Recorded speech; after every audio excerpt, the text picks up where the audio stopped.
We are here today with the main man, Derek Asamoah, Yes. professional.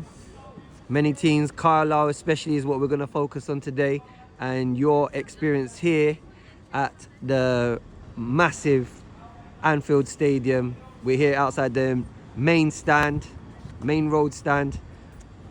Tell us about how you're feeling right now, coming here after so many years, after a infamous cup game. How are you feeling at the moment? You know what? It's mixed feelings. You know what I mean? Just walking out here. You know, when I came here as a player.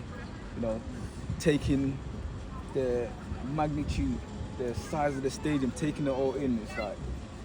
It's unbelievable, man. You know, like I was saying, when you're a player, you don't get to appreciate everything because you're in a bubble. You don't get to appreciate. Like walking outside here is different. As a player, you just get in a bus and you go into the stadium. That's it. Like walking out here. So. Did you ever take it in? What was the crowd like on the day as well when you played here? How was that feeling? Did that ever kind of give you a sense of the size of the magnitude of the game or the experience? It didn't. It didn't at all. It's just like at the end of the day, it's your job. And that's what you do. You know what I mean? I never once looked at it and say, "Wow, this it." It was a massive game, but it was just a job at the end of the day. But coming outside here right now, it just means so much more. That what I actually did, reflecting on it, it means so much more. And the size of the thing I did as well, crazy. What was the feeling pre-game or even the week leading up to the game, knowing that you was going to come here and play such a probably a very big game for Carlisle in their sort of career, history? What was the sort of pre-thoughts, the pre-build-up talks between the management and yourselves as players?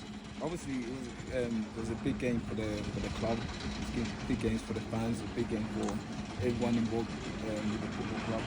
Come to Liverpool, you know, not just playing Liverpool, playing them at Anfield. You know what I mean? The weeks leading up to it was like, you know, every day you was counting the days. You know what I mean? And we had a good preparation. And we came with a good game plan, but it was always going to be hard against a Premier League club. But the most important was to not come out there, you know, and get turned over and just like lose by a crazy amount of goal. You know, the main is to come here, enjoy ourselves, put ourselves about, and take something away from the game. And was in the build-up, on the day, so did you book a hotel here? Did you travel up? We stayed the night before the game. We stayed over. And easy trip in the morning? We actually done training in the morning. Everything was very nice to us to allow us to train at their training ground. So we trained at Everton's training ground the morning before the game. I bet they were wishing for you guys to do them a nice little favour. They had balloons, they put on nice lunch and everything for us just to make sure we beat Liverpool. But, so what did you do mentally to prepare yourself? So away from the team, what was your thought preparation within building up to the game for yourself?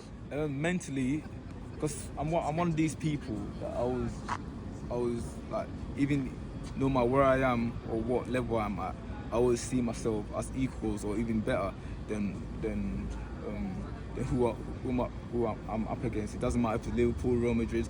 So for me, it was all about another game really, but obviously it's against Liverpool. But one thing as a player, what most people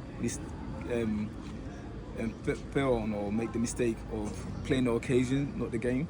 And I've always managed to just put myself in a situation where I don't feel no man or person is above me, and certainly not in football. So I saw myself as an equal or even better. So I just had to come out here and just not be afraid, not think they're superstars or anything, and just prepare myself mentally that I was playing against another League 2 club. So as a professional, hitting on that point, where was what would you say was the differences from what you was feeling day to day, week to week in the league? You obviously with Carlisle and your week to week matches, league matches, to end up coming in here. What sort of on the pitch differences did you feel immediately within the game? Within the game, what I felt was different was the amount of time and space and the pace of the game. Obviously, the passing was very sharpened, but the pace of the game was a lot more slower than what I anticipated. You know, when you see on TV, it looks very, but the pace of the game was actually slower. You had time on the ball, believe it or not. You had time on the ball, and you didn't actually exert as much energy as you would on a regular league game. You understand? Why? The reason why I'm saying that is because in a regular league game, the ball goes back to front really quickly, so there's a lot of energy burnt doing that. But here it takes, for example, here Liverpool will take them about 15-20 passes to go from one end to the other. In a League 2 game, it will take them 2 passes. You know, so you have to be constantly ready when the ball comes. But here, they gave us time on the ball. We was able to pass. We was able to control the pace of the game. And I saw something that I didn't see in my teammates, that I didn't think that they had the ability to do, was actually control a game and run a game. You know, when before in league game, the first thought is to turn it around, turn the defenders around. But yeah, so that's what I took from it when we played against Liverpool. Going into that sort of specific moment, I'm personally even struggling to remember. It was a very late equaliser goal within, or was it taking the lead? I'm trying to. It was an equaliser. It was an equaliser. So just kind of go through that motion of kind of receiving the ball, going through that moment, and then obviously striking, it hitting the back of the net. Where was your emotions? Where was your emotions at, and how did that all feel? Do you know what? I knew that because they were holding such a high line. I knew if I get an opportunity to get the ball in behind, I'll be able to do something. Initially, when my teammate Bastian Harry, when he got the ball, I first wanted the first pass, but then he took it further. So I had to. That's why I say always make two or three movement. Don't just make one run and just stop there. So I made the first run, and he took on one of the midfielders. So I made the second run, hoping that either I'm taking the defender away or he's going to slip me in. But he didn't pass the first one. Luckily, he slipped the second one through.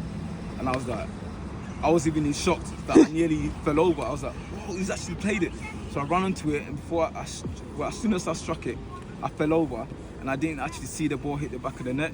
I heard a roar before, then I lifted my head up and saw the ball in the net. So I heard the roar before I realised it was a goal. As soon as I hit it, all I was, yeah! I was like, no way. I looked up, and the goal wasn't near the goal, and it was in the net, and I saw the fans all the way on the other side, like, crazy. I was like, no way, I've done it. And that time as well, me and Bastian Harry, when we was training at Everton's ground, we said, listen, I've got a feeling I'm going to score today. So let's come up with a celebration. So I said to him, when I score, I'm going to do a cartwheel, and then I'm going to like shoot you, so you have to like just fall down. But he took it to the next level. I don't know what films he's been watching. I done it, I still use that. I'm telling you, bro. So, yeah. What a moment. I mean, me personally, I was watching it, and like I said to you, as a fan of Liverpool, and then knowing you growing up and watching you kind of go through all your sort of career factors, it was a bittersweet. It was like, wow, a person I know scoring in my team stadium, and again we're here today and just kind of taking in the sort of gravity and the size. This is the main road stander now, which has been extended. You've got the cop end, and then obviously they've extended a new stand as well now. Not sure the name, but looking at the size of it, thousands upon thousands. It is actually scary. No, it is actually scary to realise. Like I said to you, when you're inside there, you're in a bubble. But when you're out here and you look at that, like it was from the ground up, filled with people, and just little old you in there against 50,000 people and against Liverpool as well. I'm just lost for words. It's just really emotional, and walking out here thinking what I did inside there is crazy. So it's actually crazy. So with the players, that obviously that you have a big influence on in developing, etc.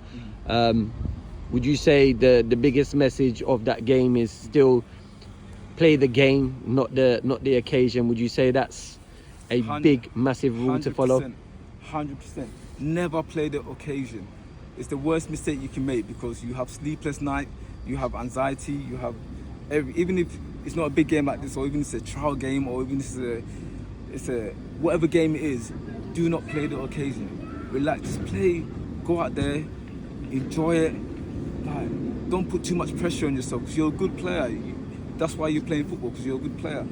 And if I woke up that morning and thinking, I'm gonna be up against. If you're knowing that you're going to play that sort of caliber of players, you know, socially known and globally known, etc. If you would have thought that, then obviously you put way too much pressure on yourself. Back yourself. Like I always say, back yourself. You're a good player. Do you know what I mean? Back yourself. Never play the occasion. Yes, they're superstars. Yes, they got thousands of people following them. But then they got 2 feet just like you, got 2 arms just like you, and it's one football. Do you know what I mean? Go out there, give them their respect. They're playing at the top level. But that's where it ends. When you cross that white line, you against me. Okay, we're breathing the same air. Okay, now it's me against you. What can you know? And that's the attitude I had. And they, like, I'm sure when I got the ball, the confidence I held the ball up with, the confidence that I didn't panic. I would say the first 5-6 minutes they were trying to rush me, but when they found out that I'm unbreakable, so to speak, like I'm comfortable, you know what I mean. This stage don't frighten me. They gave me that respect to say, yo, maybe we have to watch out for this guy.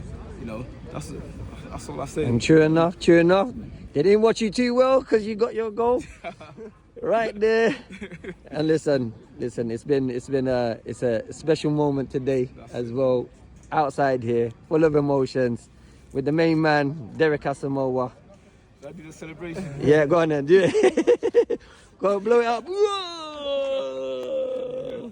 Thank you very much for your time, Derek. Really appreciate that. Take care.